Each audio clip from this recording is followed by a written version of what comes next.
servir l'Église ou se servir de l'Église. Malheureusement, c'est un constat. Cela existe à tous les niveaux. Vous pensez certainement, avec la publication qui a été faite, à ceux qui se servent de l'Église, à ceux qui sont en haut. Malheureusement, on a entendu beaucoup trop de scandales en France, et encore en France, il n'y en a pas eu tant que ça. À l'étranger, en Afrique, beaucoup au Brésil. Des hommes de Dieu qui se sont servis de l'Église pour bien briller, pour avoir beaucoup d'argent, rouler dans des voitures pas possibles et s'acheter des Boeing et des jets privés. Alors c'est très bien. Si demain Dieu me donne l'occasion d'avoir un jet privé, eh ben je m'en servirai pour aller prêcher jusqu'aux extrémités du monde. C'est une bonne chose. Mais beaucoup se sont servis pour leur propre compte. Et ça, ce n'est pas bien. Ça, on pense tous à ça. Mais pensez aussi que quelques-uns qui sont assis dans les rangs, qui sont chez eux aussi et qui regardent l'Église avec un œil différent du vôtre. Parce que quelques-uns veulent aussi se servir de l'Église.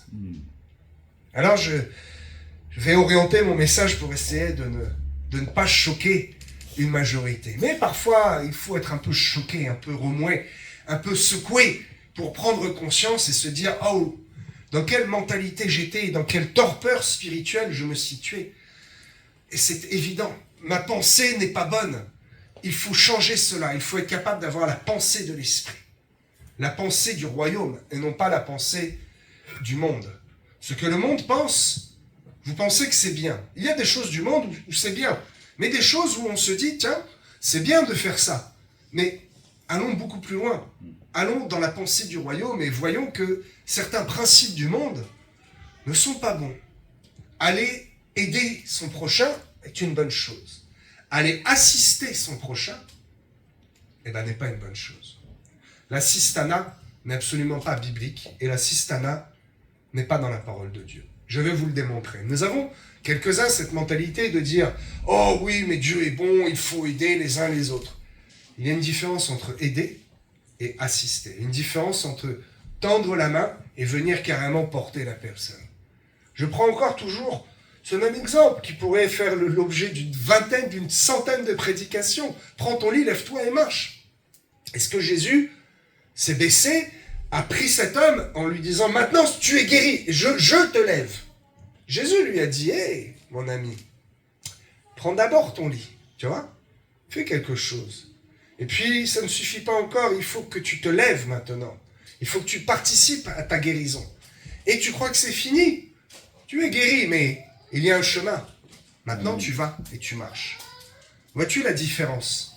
Aider son prochain ou assister son prochain?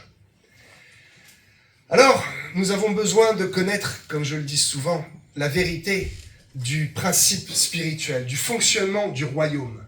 Et le fonctionnement du royaume n'est pas du tout en accord avec le fonctionnement de ce monde. Parfois, on pense que quelque chose est juste, et en fait, ça ne l'est pas. Et inversement, on pense que quelque chose est injuste, mais que finalement, ça l'est. Oh, pourquoi Dieu a retiré la vie de cet homme? C'est injuste. Sa famille est malheureuse. Oui, ça, c'est toi ce que tu penses. Mais Dieu connaît toutes choses. Dieu, dans sa justice et sa justesse, a choisi. Pourquoi? Parce que c'était le bon moment pour lui. Parce que peut-être que s'il était resté quelques années de plus sur terre, il aurait chuté. Et il vaut mieux quelques années en moins sur terre et d'avoir une bonne place au ciel, n'en déplaise à certains, oui, il y a plusieurs demeures dans la demeure de mon Père, plutôt que de vivre jusqu'à 120 ans et finalement de tomber dans des péchés et dans des travers, de tomber dans une routine et finalement de perdre ses récompenses. Voyez-vous, l'homme va dire c'est injuste, mais Dieu va dire mais c'est très juste, au contraire, je suis le Dieu d'amour et je vais sauver mon enfant tout de suite avant qu'il ne tombe à terre. Je vais le reprendre avant qu'il s'écorche le genou au sol.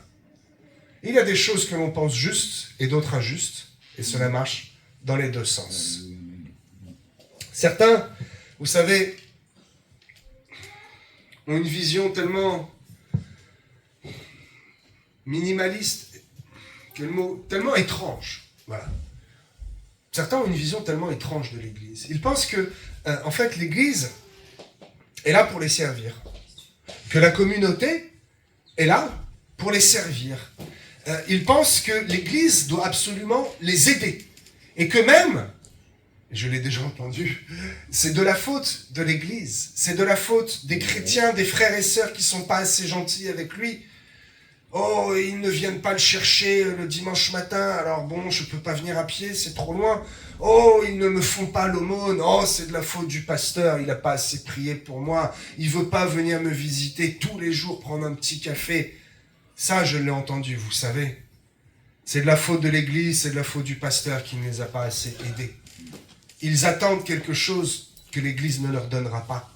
Quelque chose dont l'Église n'est pas fait pour leur donner. L'Église ne va pas vous apporter un soutien social, mes amis. Je suis désolé de vous le dire. C'est un plus. La fraternité dans l'Église est essentielle, c'est clair. Mais ce n'est pas ça qu'il faut venir chercher en premier.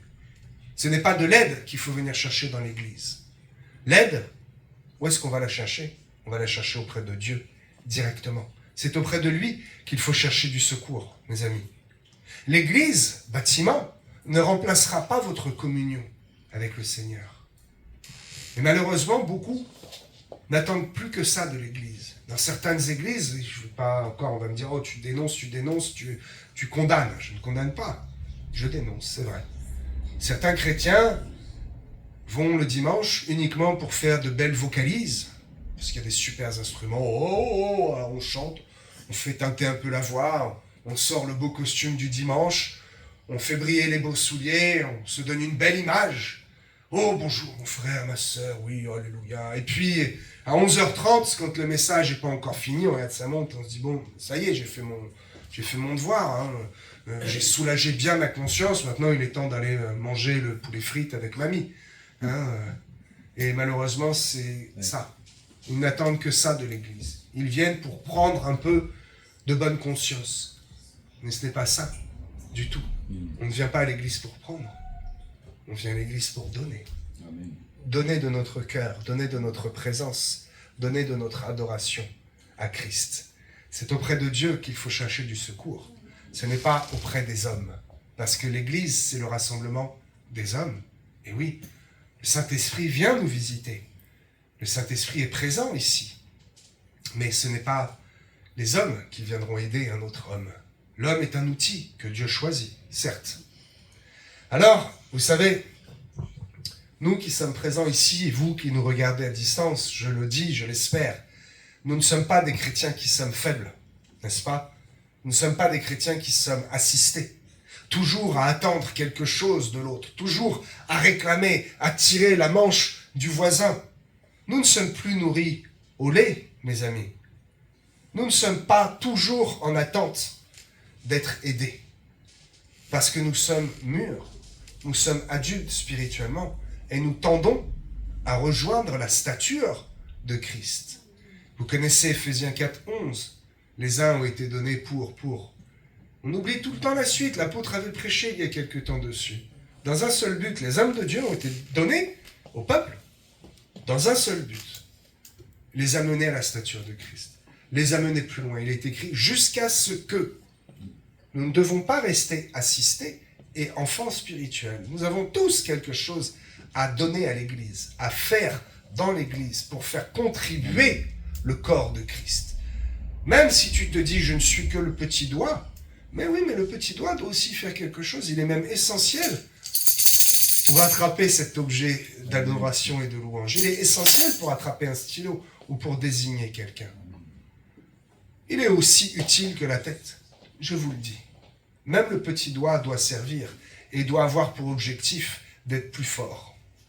Nous allons voir aujourd'hui, mes amis, que nous ne sommes pas des assistés et que c'est nous qui devons être au service de l'Église et non pas l'inverse. N'est-ce pas? Une punchline. Au lieu de te demander ce que l'Église peut faire pour toi, demande-toi, toi, ce que tu peux faire pour l'Église. C'est cette mentalité-là qu'il faut adopter pour pouvoir aller plus loin, pour pouvoir montrer un bon exemple au monde et pour pouvoir démontrer que nous sommes forts Vous avez déjà vu, vous, un musulman? Alors oui, pardon, c'est peut-être un mauvais exemple. Les femmes sont des pleureuses, elles ne font que ça, de pleurer, de pleurer, de pleurer. Mais l'homme musulman est fort. Hein. L'homme musulman est redouté. Eh oui, il ne veut pas montrer qu'il est faible. L'homme musulman, le vrai, ne va pas aller mendier. Ils envoient leurs femmes pour ça, malheureusement. Mais un homme musulman est très fier. Il doit montrer l'exemple, il doit montrer envie. Et il doit montrer qu'il est fort. À combien plus forte raison ces gens qui sont dans une secte satanique, nous devons, nous, être encore plus forts, Amen. Encore plus glorieux. Et ne pas dire « Oh, mais c'est super, je suis béni, je vis des allocations familiales. » C'est une bonne chose. Si vous y avez le droit, eh bien tant mieux, c'est une bonne chose. La France était un pays riche. Mais ne demeurez pas et ne vous asseyez pas sur ces privilèges. Allez plus loin. Si vous êtes dans un foyer et que l'un de vous travaille et que vous avez quand même les aides sociales, alléluia. Vous ne restez pas oisif. Et ça, c'est une bénédiction. Mais si vous vous asseyez confortablement sur le revenu en disant « L'État me donne largement assez, je n'ai pas besoin de travailler, je vivrai toute ma vie comme ça », ce n'est pas un exemple, ce n'est pas une bonne chose à montrer au monde, ce n'est pas un bon comportement. Que nous dit Juge chapitre 6, verset 14 ? J'ai déjà prêché là-dessus, un thème que j'aime beaucoup. Vous savez, cet homme faible, petit, le plus petit de sa famille, et même, il est pauvre. Ah, alors comme il est petit, qu'il est pauvre, comme diraient mes amis d'Afrique du Nord, oh, mesquine. Il est petit, il est pauvre, il peut rien faire, c'est comme ça. Ah ouais? Qu'est-ce que Dieu lui a dit? Va avec cette force que tu as. C'est Gédéon, je parle de Gédéon. Va avec cette force que tu as et délivre Israël, carrément. Wow, toute la nation. Ouais, va avec la force que tu as, délivre Israël de la main de Madian, les ennemis. Waouh! L'Éternel se tourna vers lui avec cette force que tu as. Quelle force? Quelle force vous avez en vous, mes amis? Quelle force va vous permettre d'aller au-delà de ce que le monde veut vous limiter? Vous savez, ces choses d'aide sociale, c'est très bien. Il en faut. Moi-même, je suis passé par là pendant un temps. Et merci Seigneur pour l'abondance et pour l'entraide. Merci pour le social, pour l'aumône. Mais le problème et le piège de l'aumône, c'est que cette mentalité veut vous enfermer et vous garder dans cette mentalité. Vous savez, il est plus facile de manipuler un petit mouton qui vient chercher docilement sa gamelle tous les matins. Il est beaucoup plus facile de le gérer et d'un moment de venir le tondre et de lui dire « ton Dieu, c'est moi », plutôt que de se frotter à un tigre ou à un lion qui a l'habitude lui-même d'aller chercher sa nourriture. Voyez-vous la métaphore? Et vous savez, c'est l'objectif de ce gouvernement mondial qui est en place.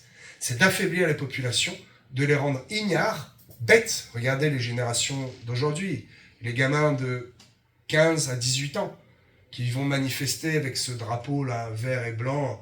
Ils ne savent même pas écrire le nom du pays qu'ils défendent, ils ne savent même pas ce que cette nation prêche, et ils ne savent même pas ce que les femmes qui soi-disant défendent vivent là-bas. N'est-ce pas?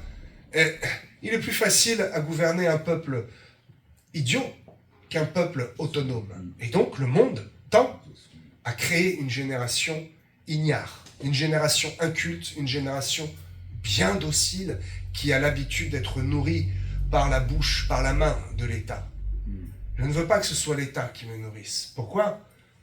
Parce que me dit Dieu? Va avec la force que tu as. Amen. Pas la force du voisin, pas la force de la nation. Va. Ne compte pas que sur l'Église pour aller évangéliser. Tu peux évangéliser tout seul. C'est plus facile si l'Église t'encourage. Mais si tu attends que l'Église le fasse, peut-être que tu peux attendre très longtemps. Soyons autonomes. Soyons plus forts, mes amis. Ne soyons pas soumis à ce système qui tend à nous tirer vers le bas et à nous garder assistés. Cette force, c'est Dieu lui-même. C'est lui qui va aller avec Gédéon. Souvenez-vous de cette histoire, ça a inspiré un film, les Spartiates. C'est une histoire vraie, hein, les 300. Les Spartiates, les 300. C'est juste les 300 de Gédéon qui ont abattu, je ne sais plus, j'avais fait un rapport, ils ont abattu chacun 3 ou 4 000 hommes, je crois. Regardez le message qui s'appelle les 300, d'ailleurs, Gédéon. Gédéon, j'ai prêché ça il y a 2 ans ou 3 ans. Gédéon, un très très bon message, j'avais bien détaillé le truc. Ok, donc, Dieu est avec Gédéon. Dieu lui donne la force. La force que nous avons de nous battre, de nous lever, c'est Christ lui-même qui nous la donne. Je le redis avec ce paralytique.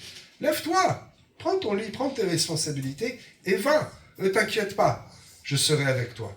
Si ton pied heurte une pierre, si tu es un peu fatigué ou s'il y a un adversaire sur le chemin, ça c'est mon problème. Ton problème à toi, c'est de te lever et d'y aller. Comment ont-ils été nourris dans le désert? Coluche n'était pas encore là. Il n'y avait pas les restos du cœur dans le désert. Ils ont été nourris par la manne. Ah, tu vois, pasteur, c'est de la sistana. Dieu donne la manne. Ok. Est-ce que c'était les plus riches qui donnaient et qui pourvoyaient aux besoins des plus pauvres, comme ce qu'un certain parti politique voudrait absolument faire en France, prendre aux plus riches pour donner aux plus pauvres, prendre à ceux qui travaillent pour conforter ceux qui ne veulent pas travailler.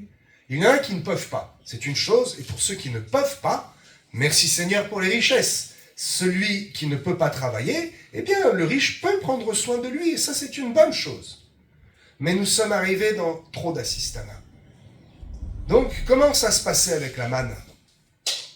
Comment ça se passait? Est-ce que, j'ai cette image, vous savez, des enfants quand il neige, qui courent comme ça, avec la langue sortie pour essayer d'attraper un flocon de neige.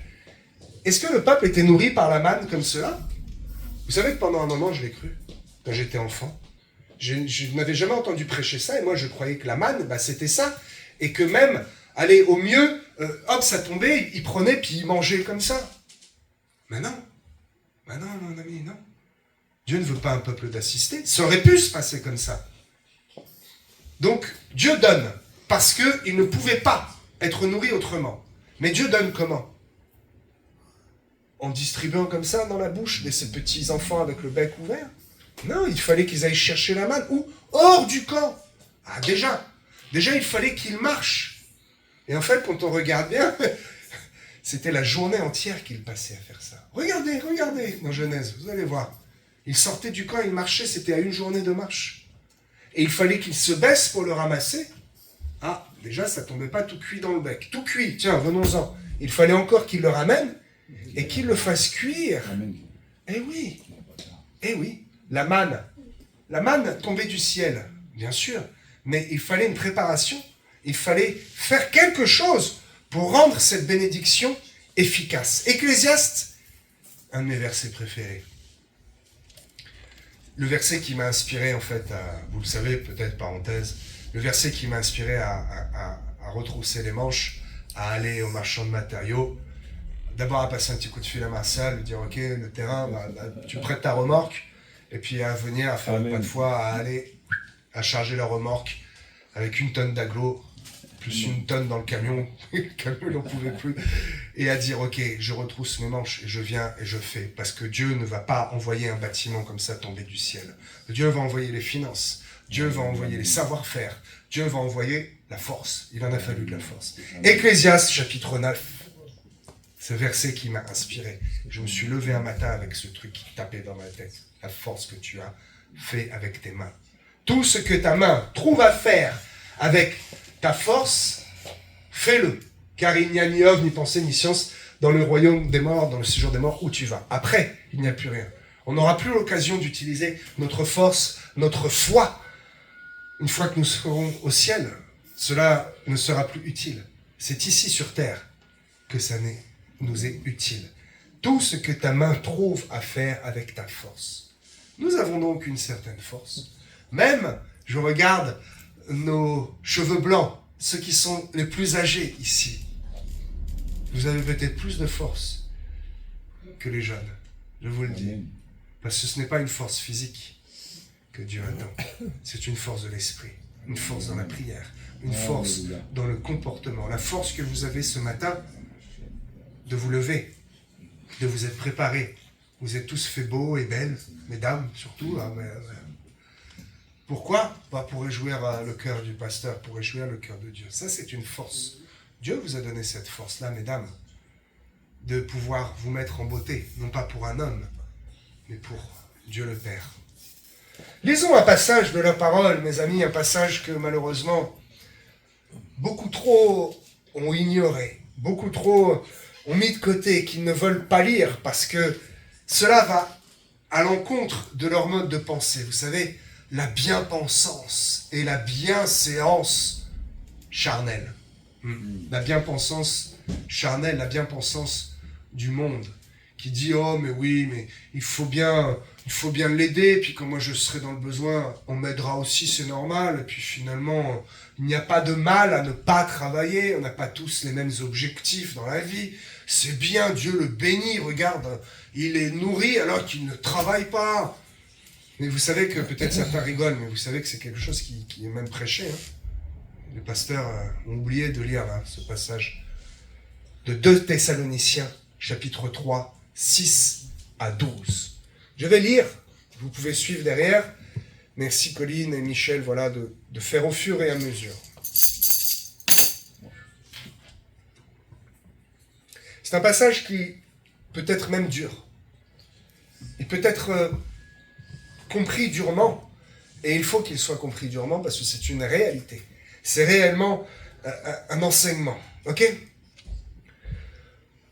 Nous vous recommandons, nous, allons voir au chapitre 1, Paul, Sylvain et Timothée à l'église des Thessaloniciens, cette même église qu'ils ont visitée quelque temps auparavant. Nous vous recommandons, frères, au nom de notre Seigneur Jésus-Christ, ce n'est pas à leur nom qu'ils parlent, c'est au nom de Jésus, de vous éloigner de tout frère qui vit dans le désordre. Il y a donc des frères qui vivent dans le désordre, cela existe, et non selon les instructions reçues de nous. Vous savez vous-même comment il faut nous imiter, car nous n'avons pas vécu parmi vous dans le désordre. Nous n'avons mangé gratuitement le pain de personne, mais dans le travail et dans la peine, nous avons été nuit et jour à l'œuvre pour n'être à charge à aucun de vous. Ce n'est pas que nous en eussions le droit, mais nous avons voulu vous donner en nous-mêmes un modèle à imiter. Ils sont venus leur prêcher, et comme je le dis souvent, leur prêcher aussi avec un comportement, ce que faisaient les prophètes. Ils parlaient, ils proclamaient et ils agissaient en conséquence. Leur comportement, Paul et Timothée en l'occurrence, était fait pour leur démontrer une attitude à suivre. Car lorsque nous étions chez vous, nous vous disions expressément, et ça c'est une parole que quelques-uns aimeraient beaucoup effacer de la Bible, si quelqu'un ne veut pas travailler, qu'il ne mange pas non plus. Oh, mais Dieu est dur, ce n'est pas ça qui est écrit, ce n'est pas vrai. Paul, Paul, le number one du Nouveau Testament, quoi.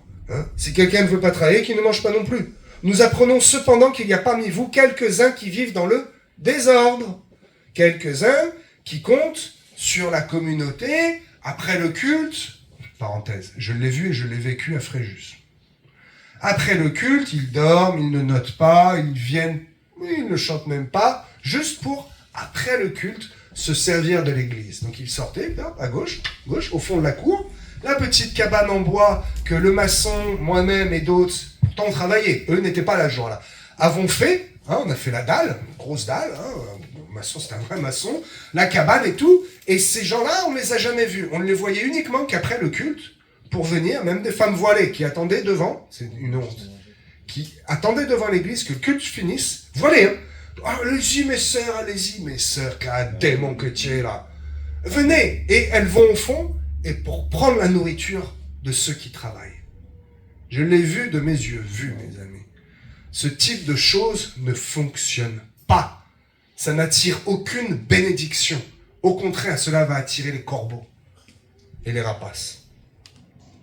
Nous apprenons cependant qu'il y a parmi vous quelques-uns qui vivent dans le désordre, qui ne travaillent pas, mais qui s'occupent de futilité. Et regardez le mot, je ne l'ai plus, en fait c'est les commères.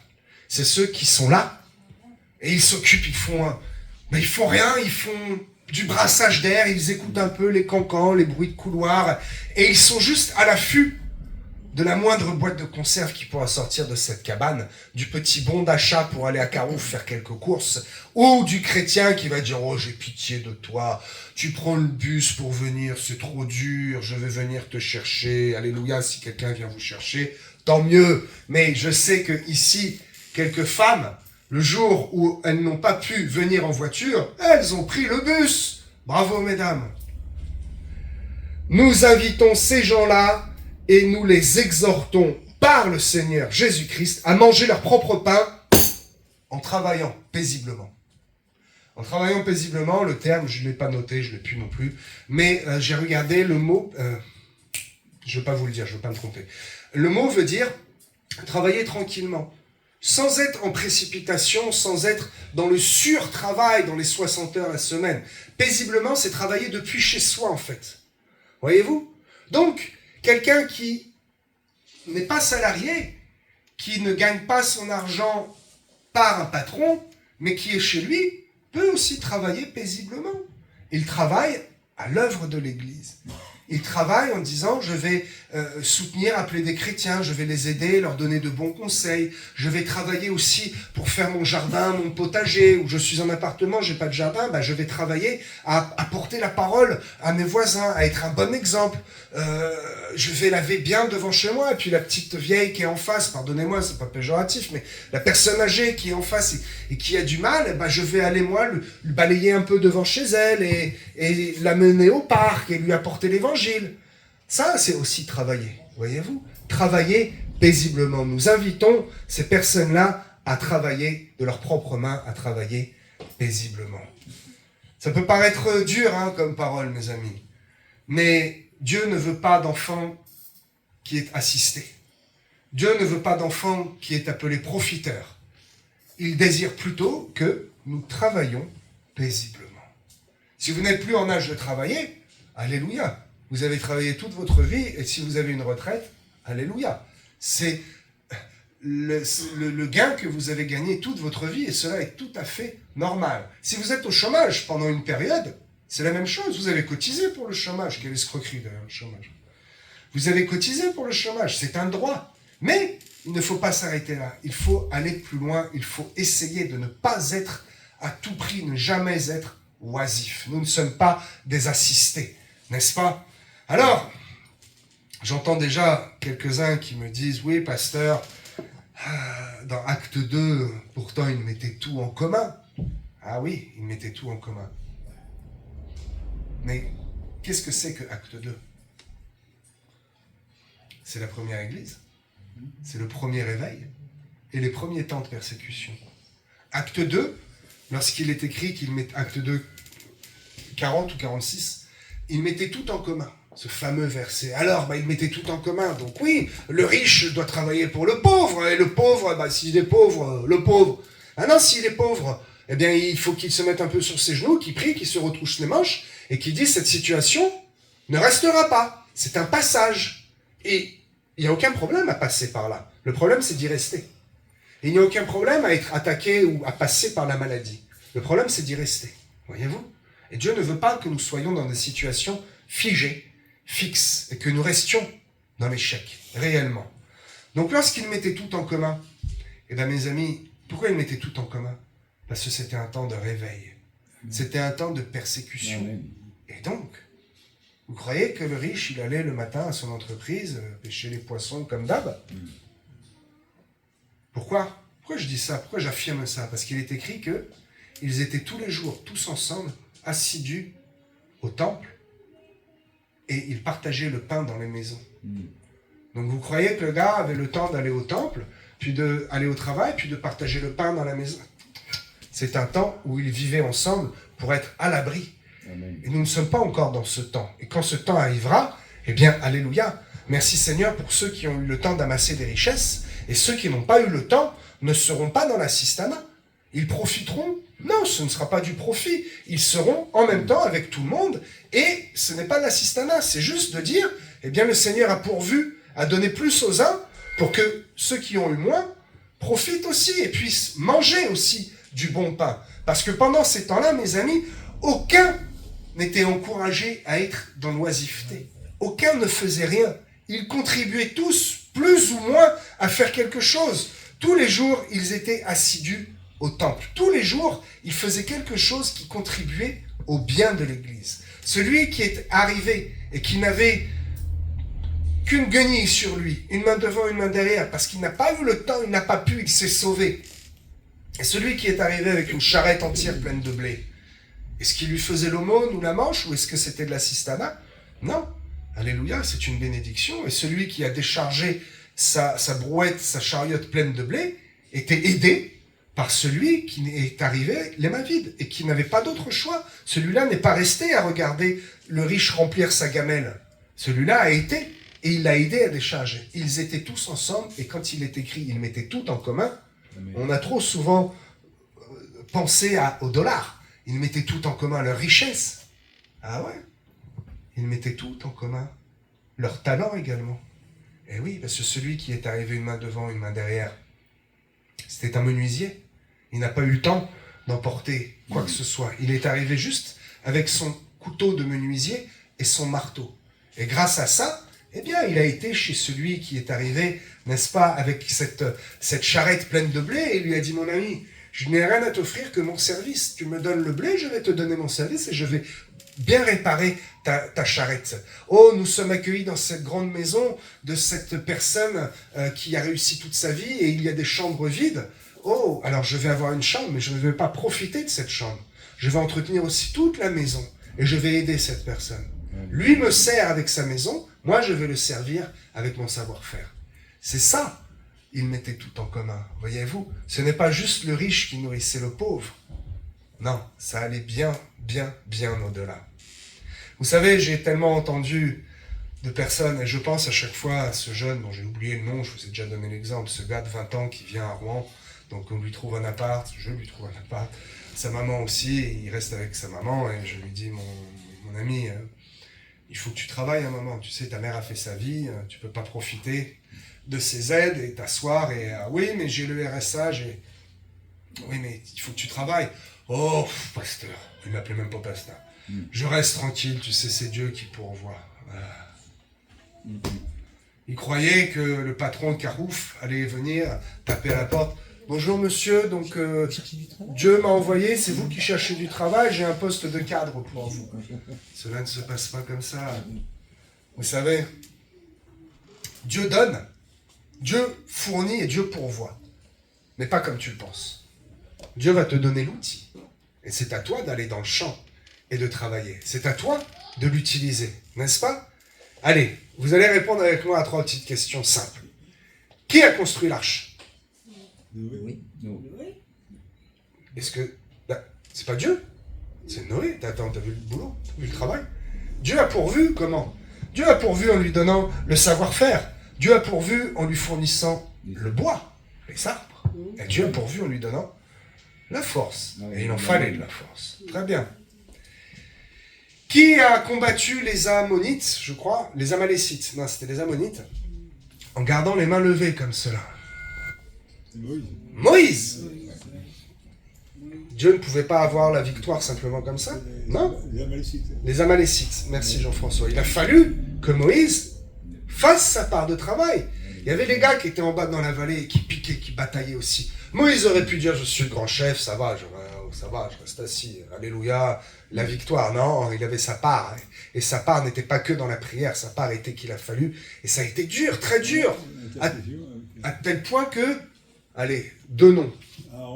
Aaron et Hur sont venus à gauche et à droite pour soutenir.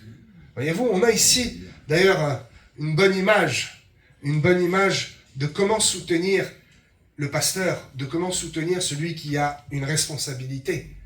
Le pasteur seul, c'est compliqué. C'est pour ça qu'il y a des anciens et qu'il y a des diacres. C'est pour ça que le chrétien aussi peut venir soutenir le bras du pasteur.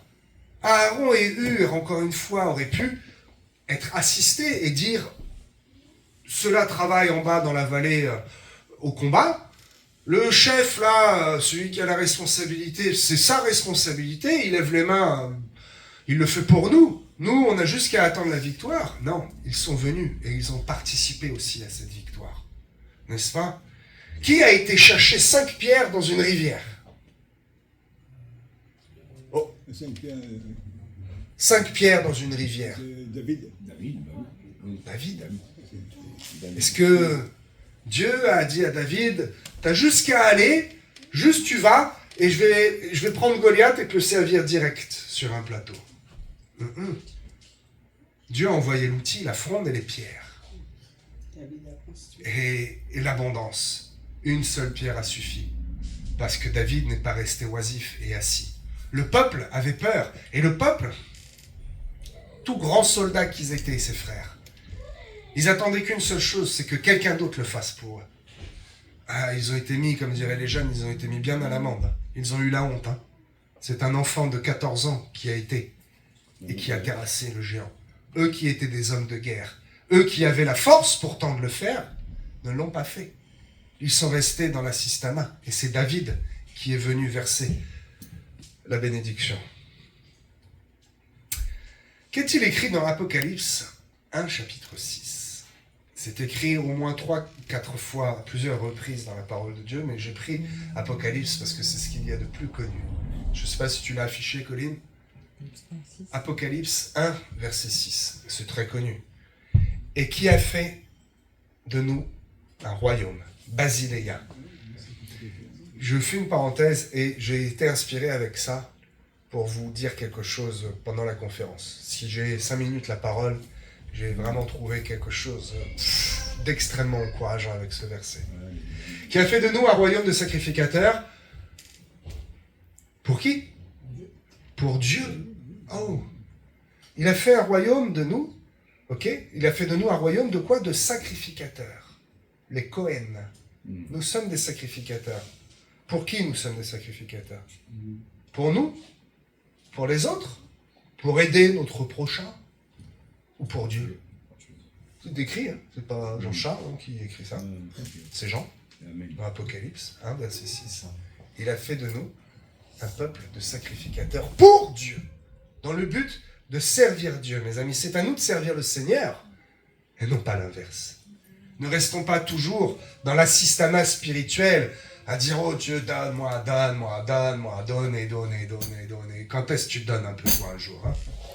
Donnez à Dieu, servez Dieu. C'est nous les serviteurs. Ce n'est pas le maître, n'est-ce pas? C'est à nous de servir le Seigneur et non pas l'inverse. C'est à nous de servir l'Église et non pas à l'Église de nous servir. Vous voulez une punchline? Le monde dit « Oh, remettons l'Église au centre du village quand même. » Vous connaissez cette expression? Remettons Dieu au centre de l'Église. Amen. Et ça marchera beaucoup mieux comme cela, n'est-ce pas? Amen. Nous sommes un peuple de sacrificateurs qui œuvrent pour Dieu. Bien. Ça, c'est le but. Où est-ce que les sacrificateurs faisaient leur travail? Au sein du temple ou au sein du peuple? Au sein du temple. Ils ne servaient pas le peuple. Ils servaient dans le temple. Ils servaient Dieu. Nous ne sommes pas destinés à servir notre prochain et à sans cesse assister notre prochain. C'est une option en plus. Et il faut aussi faire l'aumône, bien sûr, mais ne pas rester dans cette aumône, vous l'avez compris. Quel était le rôle des sacrificateurs? Est-ce que leur rôle était de nourrir le peuple, de leur préparer des réserves, d'aller déguiser l'épée des combattants à leur place? Ou bien est-ce que leur rôle était d'offrir des sacrifices à Dieu, d'entretenir l'autel, d'enseigner la loi et d'intercéder pour le peuple? Amen. C'est une assistance spirituelle qui leur était donnée et c'est un service physique et spirituel pour le Père. Donc voilà ce que faisaient les sacrificateurs et où ils le faisaient. Dans le temple et pour Dieu, non pas à l'extérieur et pour le peuple. Ne vous perdez pas dans les aides sociales, absolument vouloir faire des associations et des associations pour faire des collectes, pour aller aider le pauvre et le plus démuni. Ça, c'est ce que nous faisons dans le monde. Et il n'y a pas besoin de faire des associations et des grands tchaklalas. Je le fais à chaque fois que je sors et à chaque fois qu'on me dit « Monsieur, s'il vous plaît, auriez-vous une pièce ?» Alléluia, j'ai plus qu'une pièce, j'ai un billet pour vous, monsieur, et une bonne parole. Je vous l'ai déjà dit, ne donnez plus 1 euro, 2 euros. Est-ce que vous serez plus pauvre à la fin de la journée? Non, c'est sûr. Donnez 5 euros, vous serez plus riche, je vous le garantis. Ça, c'est vraiment aider son prochain. Ce n'est pas juste faire l'aumône, c'est vraiment l'aider et ne pas l'assister. Ok. Mes amis, ne venez pas à l'église pour obtenir quelque chose. Ne venez pas à l'église pour avoir de l'aide physique, de l'aide financière. Malheureusement aussi, certains viennent pour avoir un soutien psychologique, pour faire la conversation. Oh, je suis seul toute la semaine. Ok? Tu trouves à l'église de la compagnie, tu trouves à l'église du réconfort. Mais c'est pas ça qu'il faut venir chercher. Ça, c'est la cerise sur le gâteau. Et heureusement qu'on trouve du réconfort. Heureusement qu'on trouve de la bonne compagnie et que nous nous aimons entre frères et sœurs. Amen, amen. Mais ce n'est pas ça qu'il faut venir le chercher. Mes amis, l'église n'est pas un club. Malheureusement, beaucoup de grandes églises font comme cela. Et les jeunes, ils vont l'après-midi parce que ils vont au bowling, ils vont au billard, ils vont boire un coup sans alcool. Bah oui, c'est super.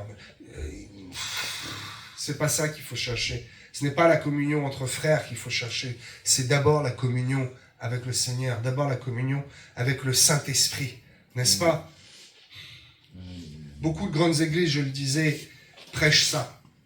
Ils ne viennent pas, les jeunes ne viennent pas pour servir à l'église, mais pour se servir dans l'église. Voyez-vous? Si vous avez à cœur d'aider un frère ou une sœur, c'est une bonne chose. Mais l'assister ne l'aidera pas. Il y a une différence entre l'aide et l'assistanat. Dieu a envoyé la manne, mais il fallait quand même aller la chercher toute la journée, la ramener et la faire cuire. Au lieu de donner du pain, apprenez-leur à en faire. C'est un philosophe qui avait dit, au lieu de donner un poisson à un pauvre, apprends-lui à pêcher. Voyez-vous la différence? Il faut aller aider le pauvre, mais l'aider en lui donnant le poisson le confortera et ne l'aidera pas. L'aider en lui donnant la formule pour pêcher lui-même, ça va vraiment l'aider. Proverbe 22, verset 6. Un proverbe qui est connu. Instruis l'enfant selon la voie qu'il doit suivre, et quand il sera vieux, il ne s'en détournera pas. Cela va bien plus loin que ce que l'on pense. Instruis l'enfant, celui qui ne sait pas encore, selon la voie qu'il doit suivre. L'enfant, celui qui est du dehors, doit lui dire, mon ami, tu dois travailler. Parce que celui qui ne travaille pas ne mangera pas non plus. Mais ne t'inquiète pas, on va t'aider à travailler, on va t'aider à trouver un travail. Et tu vas toi-même te nourrir. Quand tu seras vieux, tu ne t'en détourneras plus. Tu vas aimer, utiliser la force que Dieu te donne. Et tu ne retourneras pas à l'assistanat. L'aide et l'amour fraternel, mes amis, se manifestent dans l'éducation et non pas dans l'assistance. Apprends à pêcher un poisson plutôt que simplement d'attendre que l'on vienne te donner ce poisson, mes amis. C'est comme ça que vous servirez l'Église, en contribuant à tirer vos frères et vos sœurs vers le haut, et non pas les conforter dans leur situation d'assistance et de médiocrité. Nous ne sommes pas un peuple qui est fait pour être médiocre. Nous pouvons passer par une certaine pauvreté ou un certain détachement des biens de ce monde, et il faut être détaché des biens de ce monde, bien sûr. Mais nous devons demeurer justes, propres, victorieux, vainqueurs et combattants dans chaque situation. Ce n'est pas parce que tu es locataire d'un petit F2 et que tu as des petits revenus au SMIC que tu es diminué. Au contraire, tu travailles, mon ami, et tu es béni. Et je crois que Dieu peut te bénir encore plus. Amen. Et te faire aller encore plus haut. Nous devons viser le haut. Tu es au SMIC, alléluia. Tu es magasinier, alléluia. Prie, demande au pasteur et à l'église de te tirer vers le haut pour que tu sois présenté au patron et que tu deviennes chef magasinier. Tu vois la différence? Comment font les francs-maçons? Et c'est ce qu'ils font dans leur assemblée. Ils se tirent les uns et les autres vers le haut. Un nouveau franc-maçon qui arrive et qui est ouvrier, rapidement on va lui dire, écoute, moi si tu me rends tel service ou si tu t'engages, moi je connais ton patron, dans 2 mois, tu vas monter de poste. Et cela est normal, et c'est ce qu'ils visent. Si le monde a compris cela, à combien plus forte raison nous devons comprendre, nous lever prendre notre lit et ne pas nous arrêter là, aller encore plus loin, marcher encore. Nous devons viser vers le haut. Qu'est-il écrit dans la parole de Dieu? Nous tous qui, le visage découvert, contemplons comme dans un miroir la gloire du Seigneur, nous sommes transformés en la même image, de gloire en gloire, comme par le Seigneur, l'Esprit. Nous devons marcher de gloire en gloire et ne pas nous arrêter à une certaine médiocrité et à un certain contentement. Oh, je me contente de ce que j'ai. C'est bien, mais méfie-toi, parce que peut-être que tu n'auras pas plus. Et moi, je veux plus. Je me contente de ma cabane sur le parvis, dans le ciel. Ah, non, je veux plus qu'une cabane sur le parvis. Je veux le F5 tout en haut de la Jérusalem céleste, juste en face du balcon de Moïse et d'Abraham. N'est-ce pas? Je ne veux pas me contenter simplement de ci ou de ça. Ce n'est pas que je suis un éternel insatisfait. Non, je cherche encore plus à briller. Non pas aux yeux du monde, pour moi-même, mais à briller comme Christ brillait. Ne suis-je pas le reflet de sa gloire? Ne suis-je pas héritier et co-héritier? Je ne suis pas dans la médiocrité, mais je suis dans la justice, la rigueur et dans l'élévation. Toujours plus, toujours mieux. Quand nous serons au ciel, nous ne pourrons plus faire cela. C'est ici sur terre qu'il faut manifester ce comportement. Et quand le monde verra qui nous sommes, peut-être le monde changera d'idée et dira « Ah, ce ne sont pas des pauvres petits chrétiens. Moi aussi, je veux être comme eux. » C'est une réussite physique, mais encore plus spirituelle. Avançons, mes amis, en étant propres, dignes, en aidant notre prochain, bien sûr, mais sans l'assister, en lui montrant l'exemple, tout comme l'a fait Paul, et tout comme l'a fait son ami, tout comme l'ont fait tous les hommes de Dieu, finalement. Ils nous ont montré le modèle, ils nous ont montré comment l'Église devait être, ils nous ont montré quel est le chemin.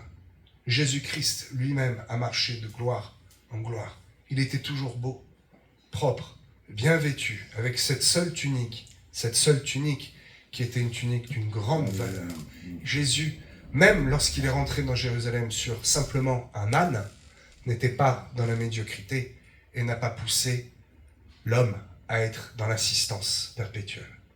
Soyez bénis et je vous invite à marcher de réussite en réussite et de gloire en gloire. Amen.